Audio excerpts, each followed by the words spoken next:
10 over 5,000. Sulat lang natin yung 10, yung numerator na 10, tapos yung 5.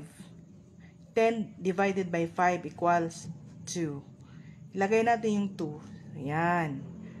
Tapos yung tatlong zeros, 1, 2, 3. And then, move 3 places from right to left. 1, 2, 3. Yan yung ano niya, sagot.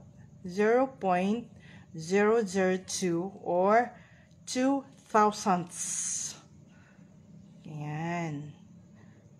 Sumunod is yung 25 over 500. Yun, isulat natin yung numerator na 25. Tapos yung 5.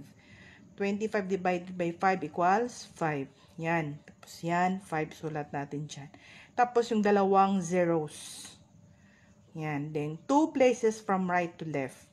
1, 2. Yan ang sagot niya. 0.05 or 500ths. Yun siya. Thank you. God bless sa ating lahat.